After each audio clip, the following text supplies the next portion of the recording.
हौसला कम न होगा तेरा तूफानों के सामने, मेहनत को इबादत में बदल कर तो देख, खुद ब खुद हल होंगी जिंदगी की मुश्किलें, बस खामोशी को सवालों में बदल कर तो देख। A very good morning to all the students and viewers. I am Gunjan Rautela, lecturer of education from SCERT, और आज मैं आप लोगों के डीएलएड सेकेंड सेमेस्टर के फर्स्ट कंपलसरी पेपर, जो वर्तमान भारतीय समाज और प्रारंभिक शिक्षा है, उसके वैदिक कालीन शिक्षा का जो टॉपिक है उसी को कंटिन्यू करूंगी। 22 जून के ऑनलाइन क्लास में मैंने आप लोगों को 16 संस्कारों के बारे में बताया था, और आज मैं वैदिक कालीन शिक्षा व्यवस्था में को कंटिन्यू करते हुए उसमें विद्यार्थी के अध्ययन काल, शिक्षा केंद्र, वेशभूषा जिसको हम यूनिफॉर्म कहते हैं, भिक्षाटन प्रक्रिया, पाठ्यक्रम, शिक्षण विधि, गुरु शिष्य संबंध, अनुशासन व दंड, वहाँ की परीक्षा प्रणाली और वैदिक कालीन शिक्षा की विशेषताओं को डिस्कस करूंगी। और अंत में मैं आप लोगों को वैदिक कालीन शिक्षा से रिलेटेड कुछ इम्पोर्टेंट पॉइंट्स, जिसको हम कहते हैं फैक्ट्स, कुछ इम्पोर्टेंट फैक्ट्स बताऊंगी और उस पे हम लोग चर्चा करेंगे।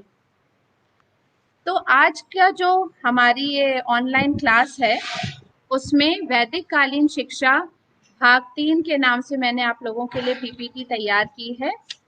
हम लोगों ने पहले की जो 2 क्लासेस करी उसमें वैदिक कालीन शिक्षा भाग 1 और 2 में, उसमें हम लोगों ने वैदिक कालीन शिक्षा व्यवस्था के बारे में काफ़ी कुछ पढ़ लिया, लेकिन अभी भी काफ़ी कुछ ऐसे टॉपिक्स हैं जो डील नहीं हुए हैं, क्योंकि पिछले बार मैंने स्पेसिफिकली 16 संस्कारों के बारे में आप लोगों से चर्चा करना उचित समझा। मुझे लगा कि वो एक अलग से टॉपिक हो जाएगा जिसके बारे में हम सभी को जितनी नॉलेज हो उतना कम है।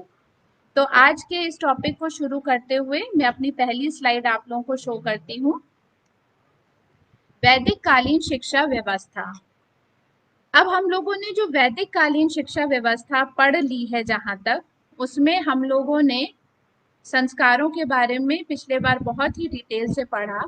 उन्हीं संस्कारों के बाद की जो प्रक्रियाएं होती हैं उस व्यवस्था में जो किया जाता था उसको हम आगे पढ़ते हैं। उपनयन संस्कार के बाद गुरु सावित्री मंत्र का उपदेश देकर शिक्षा प्रारंभ करते थे। इसके उपरांत छात्र भौतिक शरीर से आध्यात्मिक शरीर प्राप्त करता था और उसे द्विज कहा जाता था।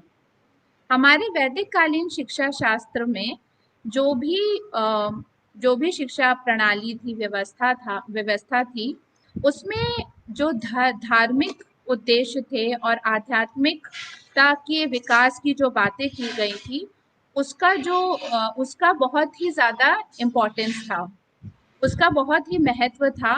और जो भी हमारी वैदिक कालीन शिक्षा थी वो बेसिकली आध्यात्म पे और धर्म पे बेस्ड थी। तो जब छात्र गुरु द्वारा, संस्कारों द्वारा अपने शिक्षा की शुरुआत करता था, तो उसके अंदर जो भौतिक शरीर मीन्स जो हमारा ये जो फिजिकल अपीयरेंस है, फिजिकली जो हम अपने आप को इस जीवन चक्र में पाते हैं, उससे थोड़ा सा ऊपर बढ़कर वो आध्यात्मिक शरीर को प्राप्त कर लेता था। मीन्स उसके अंदर, सिंपल वर्ड्स में अगर हम कहें तो, आध्यात्मिकता की भावना और धार्मिक जागृति उसके अंदर बढ़ जाती थी, और फिर वह एक नॉर्मल छात्र से आगे बढ़कर द्विज बन जाता था। तो उसको उपाधि जो दी जाती थी या जिस नाम से उसको कहा जाता था वो होता था द्विज। द्विज नाम से उन छात्रों को जाना जाता था। उपनयन संस्कार हर जाति के लिए अलग अलग निर्धारित थी। इसका मतलब हमारा जो उपनयन संस्कार थी, इसमें जाति में टाइपिंग में थोड़ा सा यही प्रॉब्लम्स आ जाती हैं। जाति का जो है उसमें छोटी ई की मात्रा लगेगी, तो जाति से अर्थ है हमारा जो ब्राह्मण, क्षत्रिय, वैश्य, शूद्र, उसमें जो जातियां निर्धारित थी उस समय, तो उनमें अलग अलग उपनयन संस्कार के लिए अलग अलग वर्ष निर्धारित किए गए थे। जैसे कि ब्राह्मण छात्र के लिए 8 वर्ष पर उपनयन संस्कार किया जाता था, क्षत्रिय छात्र के लिए 11 वर्ष पर और वैश्य छात्र के लिए 12 वर्ष पर उपनयन संस्कार को निर्धारित किया गया था। इसके उपरांत हम आ जाते हैं अध्ययन काल में, कि जो हमारी वैदिक कालीन शिक्षा व्यवस्था थी उसमें अध्ययन काल जैसे ड्यूरेशंस जो होते हैं, जैसे आज भी हमारे यहाँ बच्चों की शिक्षा दीक्षा जो होती है उसके वर्ष निर्धारित होते हैं। जब हम बीए करते हैं तो वो 3 साल का होता है, एमए करते हैं 2 साल का होता है। ऐसी हमारी जो अध्ययन प्रक्रिया है उसकी जो ड्यूरेशन होती है वो हमेशा निर्धारित होती है। तो उस समय भी जो अध्ययन काल था वो सामान्यतया 12 वर्ष का होता था। 5 वर्ष की आयु तक बालक घर से शिक्षा ग्रहण करता था और उसके आगे की शिक्षा वह आश्रम में रहकर प्राप्त करता था। मीन्स 5 इयर्स की उम्र तक बाल बच्चे को घर में ही एक तरह से ट्रेन किया जाता था और शिक्षा दी जाती थी, जो जिसको आजकल हम बोलते हैं पूर्व प्राथमिक शिक्षा। इस तरह से आजकल हम लोग प्ले ग्रुप्स पे डिपेंडेंट रहते हैं, किंडरगार्टन्स, मॉन्टेसरी की बात करते हैं, और कई घरों में आज भी बच्चों को जल्दी स्कूल ना भेज करके जैसे 3+ में डाल दिया जाता है, पर उससे भी पहले या कई लोग 5+ में आज भी डालते हैं। तो वो क्या कोशिश करते हैं कि घरों में ही बच्चों को शिक्षा प्राप्त हो जाए, जो पूर्व प्राथमिक शिक्षा जिसको हम बोलते हैं, जिसमें उनको ट्रेन किया जाता है कि बच्चे कैसे अपने घर के माहौल से, वहाँ के वातावरण से जब बाहर निकलें तो एक जिसको बोलते हैं ट्रेंड बच्चे की तरह निकले, उसको बेसिक चीजें पता हो कि वो अपने आप को कैसे स्कूल के वातावरण में थोड़ा सा एडजस्ट कर सके। तो इस तरह की शिक्षा पहले भी घरों में दी जाती थी और बहुत ज़्यादा ध्यान दिया जाता था उस युग में कि जो बालक है वो किस प्रकार से आगे जाकर के गुरुकुल आश्रम में रहेगा और किस तरह से शिक्षा प्राप्त करेगा। तो उनके माता पिता भी पहले से उनको इन सारी बातों की जानकारी देते थे और उनको शिक्षित करते थे कि वो आराम से इजीली जाकर के वहाँ पे एडजस्ट हो जाएं और अपनी शिक्षा पर पूरा ध्यान दें। तो उसी चीज़ को आज भी कई हद तक हमारे साइकोलॉजिकल वे में हम लोग फॉलो करते हैं और करना भी चाहिए। इसके बाद हम आ जाते हैं, आप लोग ये पीपीटी में जैसे कि देख सकते हैं, मैंने एक पिक डाली है जिसमें आप लोग ये देख सकते हैं कि बहुत ही ज़्यादा ग्रीनरी है, चारों तरफ एक पीस का माहौल है, शांत वातावरण है। और इस शांत वातावरण में अगर कोई आप लोगों को स्टडीज करने को बोले, अगर पठन पाठन का कार्य करने को बोले, पढ़ने को बोले, तो आप लोगों को भी ऐसी जगह में पढ़ना अच्छा लगेगा, रहना अच्छा लगेगा और थोड़ा सा आप लोगों का जो कंसंट्रेशन लेवल है वो भी बढ़ जाएगा। तो हम आते हैं इसमें कि उस समय के शिक्षा केंद्र कैसे होते थे। उस पिक्चर के थ्रू मैं आप लोगों को यही बताना चाहती थी कि जो वैदिक कालीन शिक्षा प्रणाली थी, व्यवस्था थी, उसमें इस बात का बहुत ध्यान दिया जाता था कि जो स्टूडेंट्स हैं उनको कैसे वातावरण में रखा जाए, उनको कैसा माहौल दिया जाए कि वो अपना फुल कंसंट्रेशन अपने स्टडीज़ पे दे सकें और उनका ध्यान ज़्यादा डिस्ट्रैक्ट ना हो समाज में। वो जब बाद में जो उनका समायोजन हो तब वो उस चीज़ को महसूस करें कि उन्होंने किस तरह से प्राकृतिक रूप में शिक्षा, प्राकृतिक केंद्रों में और जगहों पर रह कर के शिक्षा प्राप्त करी, तो उसका भी उन्हें एक तरह से महत्व पता हो। तो उन्हें ऐसी जगहों पे शिक्षा दी जाती थी जहाँ पे उनका जो स्वभाव था उसमें भी जो विकास हो, उनके अंदर जो चरित्र का निर्माण हो, वो एक तरह से शांत हो। कैसे वो होगा? जब उनको वैसी सराउंडिंग्स मिलेगी। जब हम लोग अपने साइकोलॉजी में पर्सनालिटी को पढ़ते हैं, मैं इसी को समझाने में थोड़ा साइकोलॉजिकल पहलू भी अपनाऊंगी कि जब हम लोग साइकोलॉजी में पर्सनालिटी को पढ़ेंगे कभी आप लोग या पढ़ते होंगे, तो उसमें आप लोग ये जानेंगे कि पर्सनालिटी का जो इन्फ्लुएंस होती है पर्सनालिटी जिन चीज़ों का इम्पैक्ट सबसे ज़्यादा पर्सनैलिटी पे पड़ता है वो हेरिडिटी भी होता है और एनवायरनमेंट से भी होता है। हमारे माता-पिता जिस कहते हैं जिस स्वभाव के होंगे या उनका स्वभाव जैसा होगा, उसका असर उनके बच्चों पे ज़रूर आता है। अगर माता-पिता शांत स्वभाव के हैं, तो बच्चे भी ज़्यादा गुस्सैल नहीं होंगे, उनके अंदर एग्रेशन उतना नहीं होगा। वो भी ज़्यादातर ये पाया गया है कि शांत स्वभाव के प्राणी होंगे। और उसी तरह जिस तरह का हमें माहौल मिलता है, हम जिस तरह की सराउंडिंग में रहते हैं, जिस एनवायरनमेंट में रहते हैं बचपन से, उसी तरह का हम पर्सनैलिटी अपने अंदर ले आते हैं। हमारी पर्सनैलिटी उससे बहुत ज़्यादा इन्फ्लुएंस होती है, हमारा इम्पैक्ट उस पे पड़ता है। तो जो सराउंडिंग्स है, उस बात का ध्यान वैदिक कालीन शिक्षा व्यवस्था में भी बहुत दिया जाता था कि बच्चों को कैसा माहौल, कैसा वातावरण मिले। इसलिए जो शिक्षा की प्रकृति के स्वाभाविक वातावरण में और खुले माहौल में होती थी।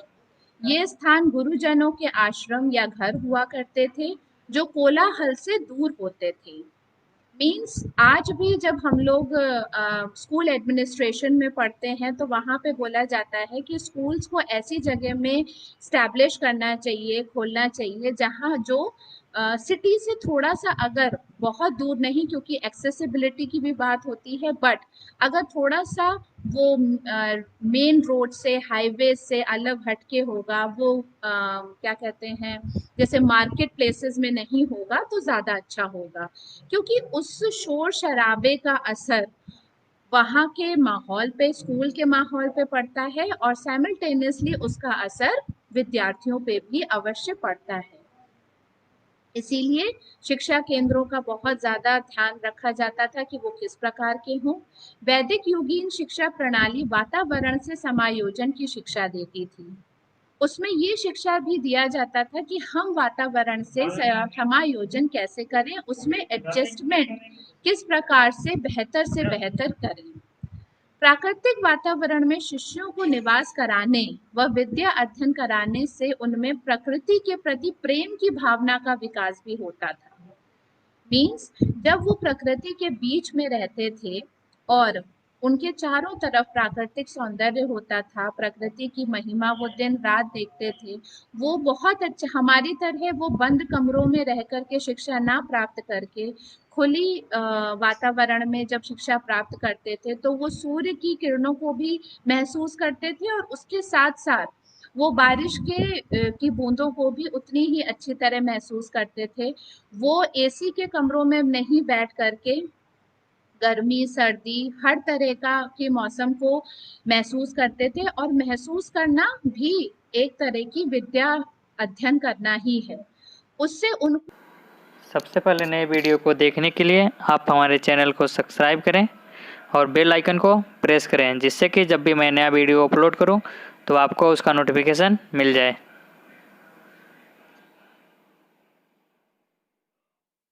उनको ये पढ़ाने की आवश्यकता नहीं होती थी या बुकिश नॉलेज देने की आवश्यकता नहीं होती थी कि what do you mean by hot and what do you mean by cold.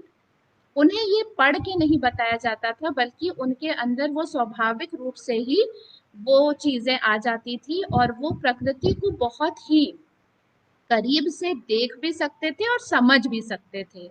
आज हमारे इस कंक्रीट जो हम दुनिया में रहते हैं, जहाँ पे हर चीज़ सीमेंटेड हो गई है, हर चीज़ में बस भाग-दौड़ की दुनिया रह गई है, वहाँ पे हम प्रकृति को समझने के लिए एक्सकर्जन्स करते हैं, बच्चों को ट्रिप्स पे ले जाते हैं, उनको ज़ू घुमाने ले जाते हैं, परंतु उस समय ये सारी चीज़ें अलग से नहीं करनी पड़ती थी और बच्चों को वो सारी चीज़ें अपने गुरुकुल में, अपने गुरु के आश्रम में स्वयं ही प्राप्त हो जाती थी। और इससे क्या होता था कि वो जिस वातावरण में रहते थे उससे स्वाभाविक तौर पे उनको प्रेम हो ही जाता था। तो उन्हें अलग से एनवायरनमेंट डे जिसको हम कहते हैं सेलिब्रेट करने की जरूरत नहीं पड़ती थी और उनके अंदर प्रकृति के लिए प्रेम और उसके साथ साथ आदर की भावना भी विकसित होती थी। वे लोग पेड़ पौधों को अपना साथी मानते थे, उनकी पूजा करते थे। पूजा करने का मतलब उनकी इम्पोर्टेंस को समझते थे और उसी प्रकार सुरक्षा करते थे जिस प्रकार वो ह्यूमन बींग्स की करते थे, जिस प्रकार वो स्वयं की करते थे। इसी प्रकार उसी प्राकृतिक वातावरण में रहते हुए उनको जड़ी बूटियों का भी नॉलेज होता था। उनको उनके गुरु भी बताते थे कि कौन से हर्ब्स, कौन से प्लांट्स उनके सेहत के लिए, स्वास्थ्य के लिए अच्छा है। चोट लगने पर या बीमारी होने पर उनको कौन सी जड़ी बूटी से कौन सी चिकित्सा मिलेगी, कौन सा उनको स्वास्थ्य लाभ होगा, इसका ज्ञान उन्हें वैसे ही प्राकृतिक माहौल में रहते हुए मिल जाता था। और उन्हें इसी तरह चिकित्सा का भी ज्ञान होता था। तो आप लोग ये देखिए कि किस तरह से, जिसकी हम ऑल राउंड डेवलपमेंट की बात करते हैं, तो एक सिर्फ ये ध्यान में रखने से कि शिक्षा केंद्र कैसा हो, उससे उनका सर्वांगीण विकास हो, जो ऑल राउंड डेवलपमेंट की जो बात होती है वो पूरी होती थी। मीन्स शिक्षा व्यवस्था का जो ये शिक्षा केंद्र है वो अपने आप में बहुत ही सोचा समझा हुआ, बहुत ही लॉजिकली उन्होंने इस चीज को अपनाया था कि किस तरह का माहौल विद्यार्थियों को मिले और किस जगह पे वो रह करके अपनी शिक्षा को ग्रहण करें, जिससे उनका ना केवल ज्ञान अर्जन हो बल्कि उनके जो व्यक्तित्व का निर्माण है, जो पर्सनालिटी डेवलपमेंट है, वो भी बेहतर से बेहतर हो और वो अपने जीवन में अलग अलग गुणों को विकसित अपने पर्सनालिटी में और अपने जीवन में कर सके। इसके साथ साथ एक पॉइंट मैं और बताना चाहती हूँ कि जो सस्टेनेबिलिटी की जो बात हम कहते हैं, मीन्स उनके जो व्यवहार था उसमें सस्टेनेबिलिटी थी। मीन्स वो अपनी प्रकृति को बहुत ही संजो कर रखते थे, अपने प्राकृतिक वातावरण को वो उसको नष्ट होने नहीं देते थे। वो उसके नष्ट होने से पहले ही उसको प्रिजर्व करने का, उसको कंजर्व करने की भी विधियां अपनाते थे। मतलब कि उनको शिष्यों को ये समझाया जाता था, बताया जाता था और उनके अंदर वो चीज इनबिल्ट कर दी जाती थी। इस तरीके से उनके स्वभाव में वो चीज ले आते थे गुरुजन कि अगर वो किसी जड़ी बूटी का उपयोग कर रहे हैं या किसी प्लांट को, मान लीजिए वो तुलसी के एक पत्ते को भी तोड़ रहे हैं और उसका उपयोग कर रहे हैं, तो किस तरह से वो उस तुलसी के पेड़ का या किसी और प्लांट का कैसे उसको उसकी सेवा करें आगे जाकर के कि वो नष्ट ना हो। इसका मतलब ये कि वो उस चीज को बनाए रखने की अपनी पूरी कोशिश करते थे और बनाए रखने में विश्वास करते थे। उनकी व्यवस्था ही इस प्रकार थी कि यदि वो किसी पेड़ का या किसी जड़ी बूटी का कुछ भी यूज कर रहे हैं, उसको यूटिलाइज कर रहे हैं अपनी जरूरत के लिए, तो उसी के साथ साथ वो उसमें बढ़ोतरी करने के लिए प्लांट्स को और लगाते जाते थे और कभी भी उसको नष्ट होने नहीं देते थे। उसके बाद हम आ जाते हैं अपनी शिक्षा व्यवस्था के दूसरे पॉइंट पे कि उनकी वेशभूषा किस प्रकार थी छात्रों की। उनका यूनिफॉर्म, जिसको आजकल हम बोलते हैं कि स्कूल्स में यूनिफॉर्म चलते हैं, तो उस समय वैदिक कालीन शिक्षा व्यवस्था में जो वेशभूषा थी वो भी निर्धारित थी। उसमें वर्गों का जहाँ हम देखेंगे कि जो वर्ग, 4 वर्ग थे, उसमें इस बात का बहुत ध्यान दिया जाता था कि कि उनकी वेशभूषा किस प्रकार हो। तो ब्राह्मणों की जो थी वो मेखला मूंज की होती थी और क्षत्रियों की मेखला तांत की बनी होती थी, वैश्य की मेखला ऊन की बनी होती थी। अपने अधोभाग को ढकने के लिए छात्र सन, रेशम और ऊन के वस्त्रों का प्रयोग करते थे। इसके उपरांत हम आ जाते हैं अपनी शिक्षा व्यवस्था में कि छात्रों को भिक्षाटन करना होता था और वे छड़ी का प्रयोग करते थे। अब इसमें आप सभी लोग ये इसमें आप लोगों ने बुक्स में पढ़ा होगा, जाना होगा, और आज भी मैं आप लोगों को जैसे बता रही हूँ कि जो भिक्षाटन का की व्यवस्था थी वो भी उतनी ही इम्पोर्टेंट थी जैसे बाकी जो व्यवस्थाएं थी। उसमें भिक्षाटन जो छात्र करते थे वो एक तरह का उनको करवाया जाता था उनके गुरु के द्वारा कि वो अपने शिक्षा ग्रहण करने की प्रक्रिया में भिक्षाटन की प्रक्रिया को भी शामिल करें, और वो उसमें निहित होता था कि उनको इसी तरह से अपने जो विद्यार्थी जीवन है उसको काटना है, उसको पूरा करना है।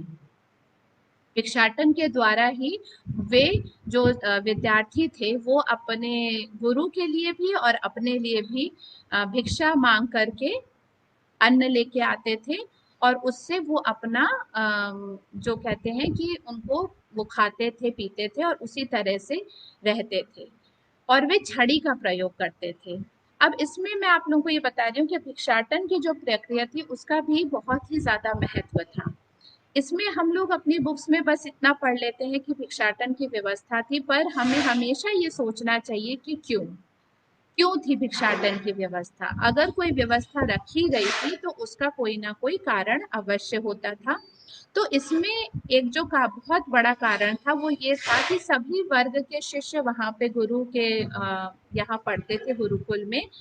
तो वो सभी वर्ग के होते थे, उसमें वर्ग के अलावा वहाँ पे कुछ अमीर धनाढ्य घरों परिवारों के बच्चे भी पढ़ते थे, और जो क्या कहते हैं गरीब परिवारों के बच्चे भी अपना शिक्षा ग्रहण करते थे।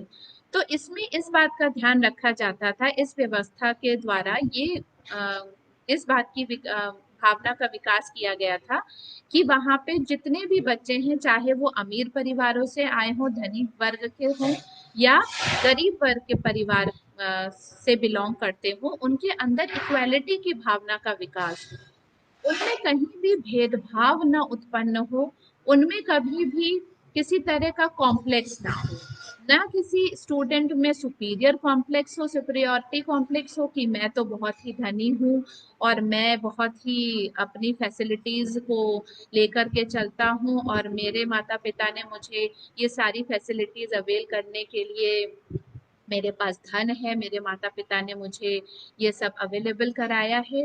ना धनी परिवारों के जो बच्चे हैं उनके अंदर सुपीरियोरिटी कॉम्प्लेक्स आए, और ना ही गरीब परिवारों के बच्चों के अंदर इंफीरियोरिटी या किसी भी प्रकार की कॉम्प्लेक्स की भावना का विकास हो। इसलिए इस इक्वालिटी को बनाए रखने के लिए भिक्षाटन जैसी व्यवस्था को हमारे गुरुकुल शिक्षा प्रणाली में रखा गया। भिक्षाटन से शिष्यों में अहंकार व क्रोध जैसी भावनाओं को भी रोका जाता था कि उनके अंदर, अब ये होना स्वाभाविक है कि जो अगर किसी बच्चे के परिवार में उसको ज्यादा फैसिलिटीज दे रखी हैं तो उसके अंदर अहंकार व क्रोध जैसी जो नेगेटिव वाइब्स हैं, नेगेटिव जो उसकी क्या कहते हैं पर्सनालिटी है, उसको ज्यादा विकास होता है। ये बहुत ही ज्यादा स्वाभाविक ह्यूमन नेचर है कि वो अपने आप ही आ जाता है, और यदि किसी बच्चे को वो फैसिलिटीज नहीं मिल रही हैं तो भी उसके अंदर क्रोध और कुंठा की भावना उत्पन्न होना स्वाभाविक है। तो इसलिए ये बातों का ध्यान रखते हुए भिक्षाटन जैसी प्रणाली को हमारे गुरुजनों ने रखा, जिससे कि सारे बच्चे एक जैसे माहौल में रह करके एक जैसी फीलिंग्स को समझें, एक जैसे कठिनाइयों को या फिर प्रतिकूल अनुकूल दोनों तरह की परिस्थितियों का सामना करें, और उनके अंदर एकता की भावना, एक तरह से यूनिटी की भावना भी इस तरह से डेवलप होती है कि हम एक ही समाज के हैं, एक ही पिता के पुत्र हैं, एक ही गुरु के शिष्य हैं, और जो भी परिस्थिति आएगी, जो भी कंडीशंस होंगी, उसमें हमें एक दूसरे का साथ निभाते हुए एक जैसा जीवन व्यतीत करना है। इससे इस एक केवल भिक्षाटन वाली व्यवस्था से भी हम देखते हैं कि अनेक प्रकार के जो उनकी पर्सनालिटी डेवलपमेंट में जो चीजें सहायक होती हैं वो उनमें आ जाती थी, और उससे उनके अंदर समाज के प्रति भी जो सद्भावना की भावना है और जो आदर सम्मान क्या की और प्रेम की एकता की जो भावना है उसका भी विकास होता था। इसके बाद हम आ जाते हैं वैदिक कालीन शिक्षा का पाठ्यक्रम किस प्रकार का था।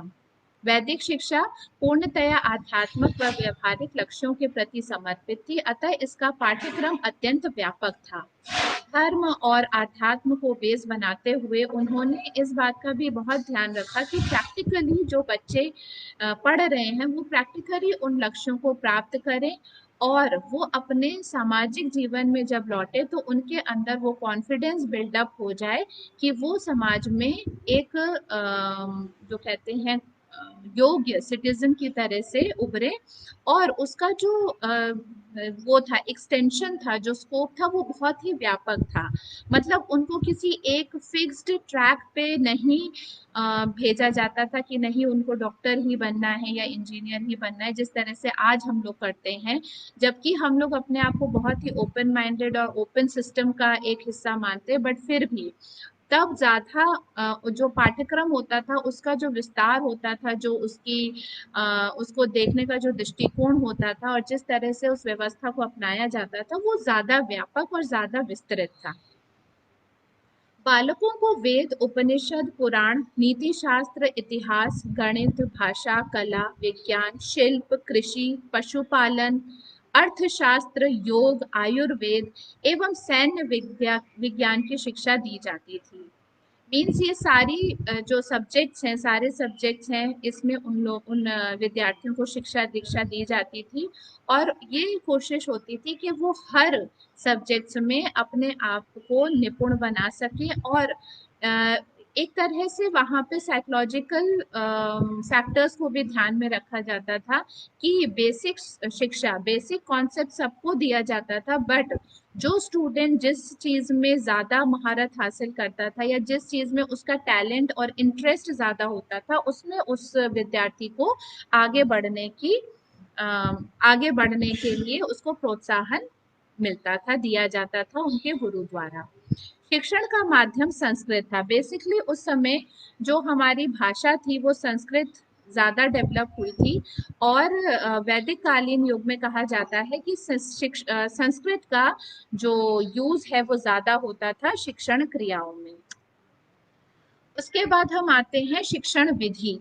अब जो शिक्षण विधि है उसमें हम टीचिंग मेथड्स की बात करते हैं कि टीचिंग मेथड्स किस प्रकार की होती थी वैदिक कालीन शिक्षा में। वैदिक कालीन शिक्षा की जो शिक्षण विधि थी वो ज्यादातर मौखिक थी। मतलब जो लिखित जो उनका कार्य था वो कम होता था। और जो जो भी गुरु शिष्य को मौखिक रूप से वर्बली जो शिक्षा देते थे, उसको जो उस समय के विद्यार्थी होते थे वो उसको ग्रहण करते थे, उसको सुनते। सबसे पहले नए वीडियो को देखने के लिए आप हमारे चैनल को सब्सक्राइब करें और बेल आइकन को प्रेस करें, जिससे कि जब भी मैं नया वीडियो अपलोड करूं तो आपको उसका नोटिफिकेशन मिल जाए।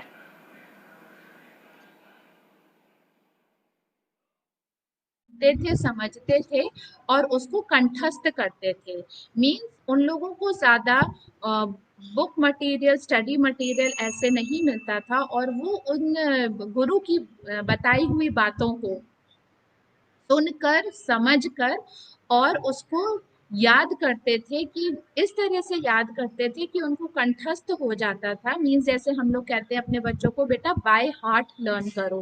बाय हार्ट मीन्स जब हमारा कॉन्सेप्ट क्लियर हो जाएगा, जब हमारे गुरु हमें इतनी अच्छी तरह से उसको, उस बात को, उस कॉन्सेप्ट को समझा देंगे, तो बच्चों के दिमाग में वो चीज बैठ जाती है और उसको बाय हार्ट लर्न वो कर लेता है अपने आप। उसके अंदर वो कॉन्सेप्ट बिल्डिंग की जो प्रक्रिया है वो हो जाती है, और उसके लिए उसे कुछ एक्स्ट्रा एफर्ट अलग से नहीं करना पड़ता है। अब इसमें मैंने आप लोगों को फोटो दिखाई थी, इसमें पिक मैंने इंसर्ट किया है, बट वो एक थोड़ा सा टेक्स्ट के ऊपर आ गया है, पर उसमें कुछ भी ऐसा नहीं है। इसमें सिर्फ इतना लिखा है कि इस काल में जो शिक्षण विधि थी उसमें 3 मेन प्रक्रियाएं थी: श्रवण, मनन और निधिध्यासन।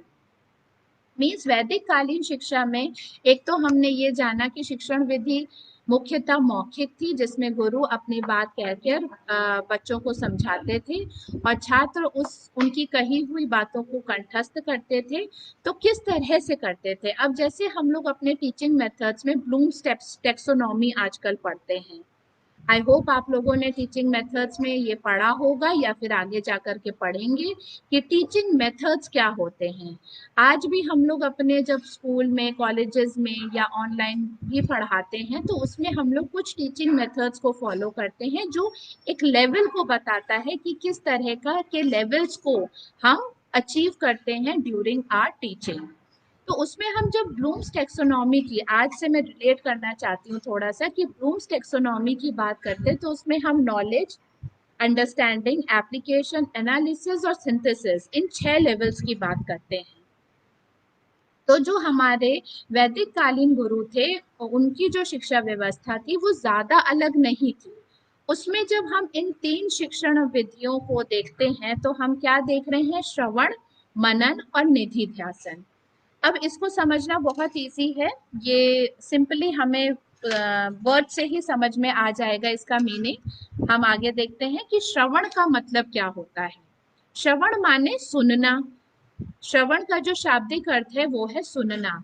तो इसमें क्या है, छात्र जो है, जो गुरु की कही हुई बातें हैं, जो वो पढ़ाते हैं, जो शिक्षा देते हैं, उसको वो क्या करते हैं? ध्यान पूर्वक सुनते हैं। तो ध्यान पूर्वक सुनने को ही उन्होंने फर्स्ट स्टेप बताया, जिसको हम कहते हैं श्रवण करना। उसके बाद सेकंड स्टेप पे आ जाता है मनन करना। मनन का अर्थ है चिंतन करना। मतलब कि जो बातें हमें हमारे गुरुओं ने बताई, हमें गुरुजनों ने हमें समझाई, और जिस चीज की शिक्षा दी, जो कॉन्सेप्ट दिया, उसको जब हम सुनने के बाद अपने मन में, मस्तिष्क में जब उसका चिंतन करते हैं, तो क्या होता है? वो चीजें हमारे अंडरस्टैंडिंग लेवल पे बढ़ जाती है। पहले उन्होंने हमें नॉलेज दिया, उसके बाद हमने जब उसको मनन किया, तो हमारा क्या हो गया? वो हमारे अंडरस्टैंडिंग लेवल तक पहुंच गया, और हमने उसको अच्छी तरह से अपने अंदर आत्मसात कर लिया। हम समझ गए कि हमारे गुरु हमें किस कॉन्सेप्ट को बता रहे थे, और हमें उसको किस तरह से समझना है और याद रखना है।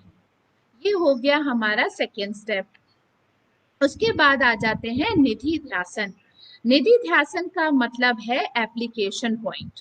मतलब कि जब मनन करने के उपरांत जो शिक्षा हमें गुरु ने दी है, उसको हम जब व्यवहार में ले आते हैं, मीन्स जब हमें गुरु ने 2+2=4 बता दिया, और हम उस कॉन्सेप्ट को समझ गए कि ये एडिशन का कॉन्सेप्ट है, और 2+2 के बाद 3+3 में 6 होता है, और 4+4 में 8 होता है, इस तरह से, या 2+1 में 3 होता है। जब हम उस एडिशन के कॉन्सेप्ट को उनसे सुनने के बाद, समझने के बाद, जब हम अपने प्रैक्टिकल लाइफ में सब्जी खरीदते हुए या बाहर शॉपिंग करते हुए जब हम उसको प्रैक्टिकली अपने व्यवहार में उतार लेते हैं, तो उसको उन्होंने नाम दिया निधि ध्यासन का, कि किस प्रकार से जो विद्यार्थी है वो उस नॉलेज को अपने प्रैक्टिकल जीवन में ले आया।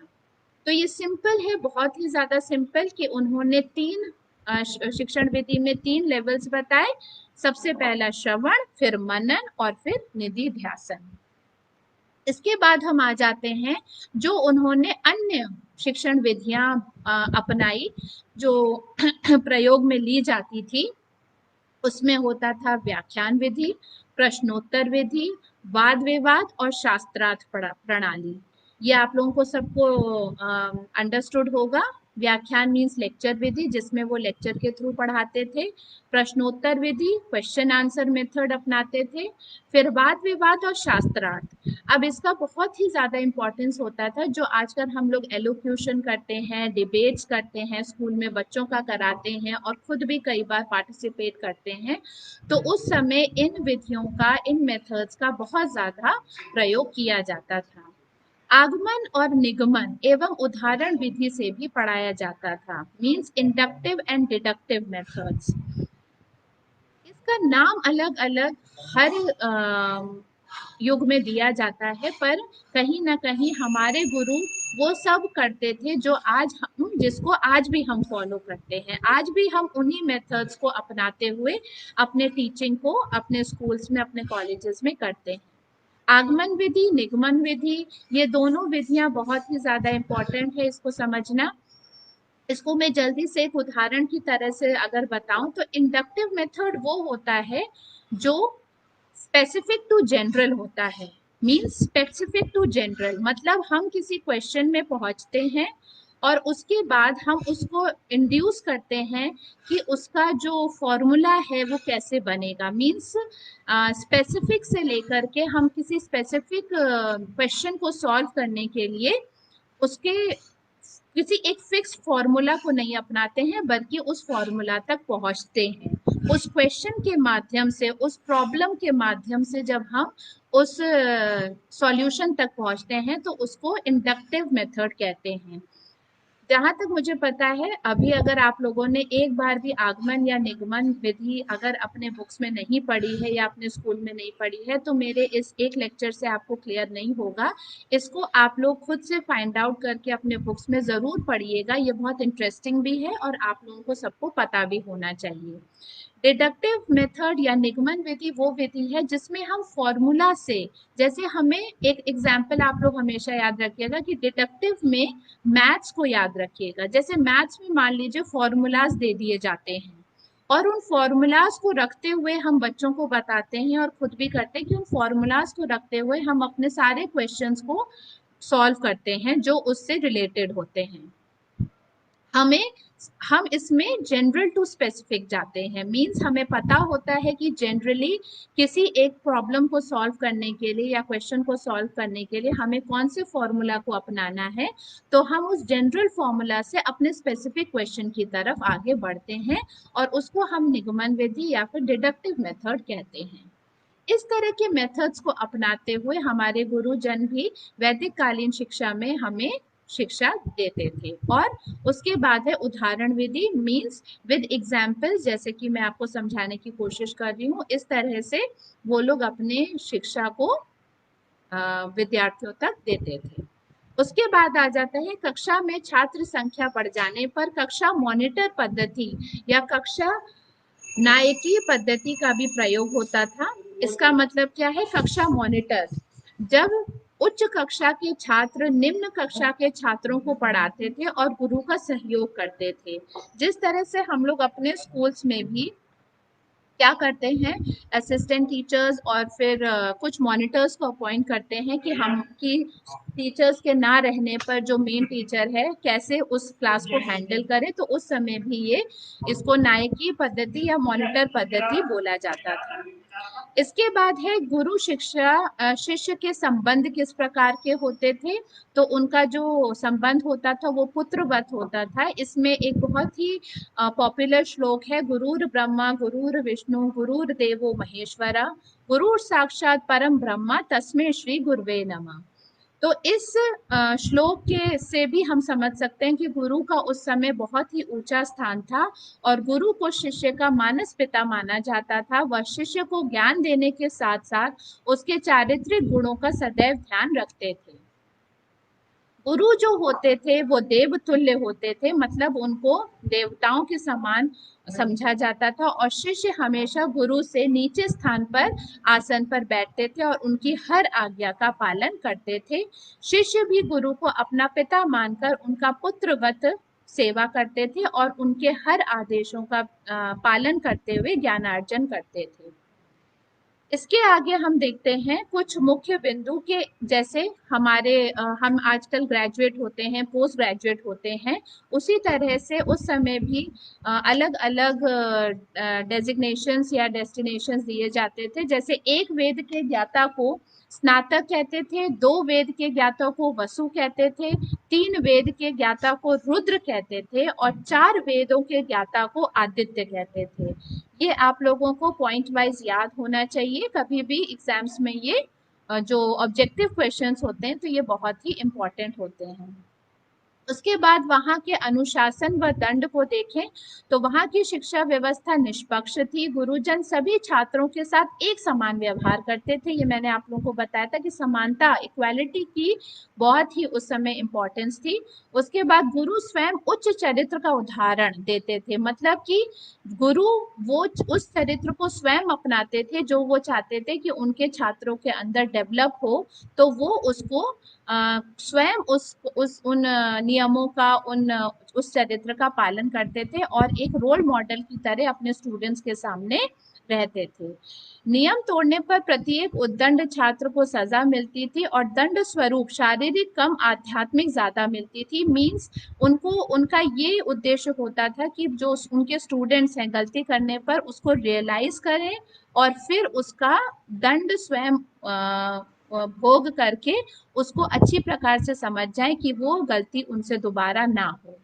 तो वो उसमें उपवास भी कराते थे और इस तरह का दंड देते थे जिससे उनको शारीरिक कम और आध्यात्मिक या फिर भावनात्मक उनको ज्यादा महसूस फील हो अपनी गलतियों का। उसके बाद उनकी जो परीक्षा प्रणाली थी वो लिखित परीक्षा प्रणाली का प्रावधान नहीं था और गुरु अपने शिष्यों का मूल्यांकन व्यवहारिक तौर पर लेते थे। मीन्स जो मैंने आप लोगों को वाद विवाद और शास्त्रार्थ की जो बात बताई थी उस समय उसका बहुत ही ज्यादा प्रचलन था और जो गुरु होते थे वो लिखित परीक्षा नहीं लेते थे परंतु वो नया पाठ या आगे की उनको शिक्षा तभी देते थे जब वो ये जान जाते थे कि उनके जो विद्यार्थी है वो उस शिक्षा को अच्छी तरह से ग्रहण कर चुके हैं और वो आगे की शिक्षा को लेने के लिए तैयार हैं, तभी वो आगे की शिक्षा देते थे। और जो स्थानीय विद्वान होते थे उनके साथ अपने विद्यार्थियों का वो वाद विवाद प्रतियोगिताएं और शास्त्रार्थ कराते थे जिससे उनकी असली जो परीक्षा होती थी, सही परीक्षा होती थी कि उन्होंने विद्या अध्ययन अच्छे से किया है कि नहीं किया है। इसके बाद हम आ जाते हैं कि वैदिक कालीन शिक्षा की कुछ विशेषताएं थी। जैसे इस शिक्षा प्रणाली में बाल मनोविज्ञान का समावेश था, मैंने साइकोलॉजी की बात करी, वो इस बात का बहुत ध्यान रखते थे। गुरु का स्थान सर्वोपरि था। प्रत्येक बच्चे के लिए अनिवार्य था कि वो प्रत्येक सब्जेक्ट को पढ़े पर उसके साइकोलॉजिकल उसको भी ध्यान में रखा जाता था कि उसका इंटरेस्ट, इंक्लाइनेशन और उसका टैलेंट किस तरफ है। धार्मिकता, सत्य, ब्रह्म आदि विषयों का की इम्पोर्टेंस ज्यादा थी। उसके बाद है status of women in education किस तरह की है, तो ये मैंने आप लोगों को पिक्चर दिखाई है। इससे हमें पता चलता है कि विमेन, स्त्री शिक्षा को बहुत ही ज्यादा महत्व दिया जाता था और हमारे सामने ऐसे बहुत से उदाहरण हैं उस समय के विमेन के सॉरी जो इस बात को एविडेंट करते हैं कि उस समय स्त्री शिक्षा को भी महत्व दिया जाता था जितना कि पुरुष वर्ग को शिक्षा के लिए इम्पोर्टेंस दी जाती थी। उसके आगे है स्त्री शिक्षा का प्रावधान। अब जैसे मैंने आपको बताया उदाहरण है गार्गी, लोपामुद्रा, अपाला व मैत्रेय, ऐसी हमारी कुछ महिलाएं थी जो स्त्री शिक्षा के प्रमुख उदाहरण माने जाते हैं। संस्कृत भाषा में पठन पाठन कार्य किया जाता था और शिक्षा पद्धति मौखिक थी लेकिन अभ्यास पर कम जोर दिया जाता था। ये वैदिक कालीन शिक्षा प्रणाली की कुछ इम्पोर्टेंट विशेषताएं थी। उसके बाद मैंने आप लोगों के लिए अलग से कुछ इम्पोर्टेंट पॉइंट्स जॉट डाउन किए थे जो ज़्यादातर ऑब्जेक्टिव जब हम एंट्रेंस एग्जाम्स देते हैं तो उसमें पाया जाता है, मिलता है। आई होप आप लोगों को ये सारे पॉइंट्स बाद में हेल्पफुल होंगे। आप लोग इसको अच्छे से पढ़िएगा और याद करिएगा। ये मैंने आप लोगों के लिए, जैसे गायत्री मंत्र के रचयिता कौन थे? विश्वामित्र। पुनर्जन्म का सिद्धांत का वर्णन जिस वैदिक ग्रंथ में मिलता है वो है शतपथ ब्राह्मण। ऐसे ही मैंने आप लोगों को उपनिषदों की संख्या क्या है 108, ऐसे कुछ इंपॉर्टेंट पॉइंट्स आप लोगों के लिए जॉट डाउन किए थे। ये आप लोग अच्छे से हम मेरे पीपीटी से देख सकते हैं। उसके बाद आप लोगों को अब मैं कंप्लीटली वैदिक कालीन जो मैंने आप लोगों को एजुकेशन की का जो डिस्कशन किया उसमें 2 असाइनमेंट्स देना चाहती हूँ। वैदिक काल की शिक्षा को वर्तमान युग में राइट टू एजुकेशन 2009 की पृष्ठभूमि क्यों कहा जाता है? ये आप लोग जब वैदिक कालीन एजुकेशन को अच्छे से पढ़ लेंगे तो इस क्वेश्चन को आई होप आप लोग अच्छी तरह से लिख सकते हैं। इसको बहुत सोच समझ के लिखिएगा। राइट टू एजुकेशन 2009 क्या है और वो किस प्रकार से वैदिक कालीन शिक्षा की पृष्ठभूमि, जो वैदिक कालीन शिक्षा है उसको क्यों इसकी पृष्ठभूमि कहा जाता है, ये आप लोग सोच समझ के लिखिएगा। वैदिक कालीन की शिक्षण पद्धति और वर्तमान समय की शिक्षण पद्धति में क्या अंतर है? जब आप लोग समानता समझ जाएंगे तो उसमें कुछ अंतरों को भी आप लोग जॉट डाउन कर लेंगे जो आप लोगों के लिए बहुत ही इम्पॉर्टेंट और हेल्पफुल होगा। इसी के साथ मैं अपना ये ऑनलाइन क्लास एंड करती हूँ, फिनिश करती हूँ। Thank you very much and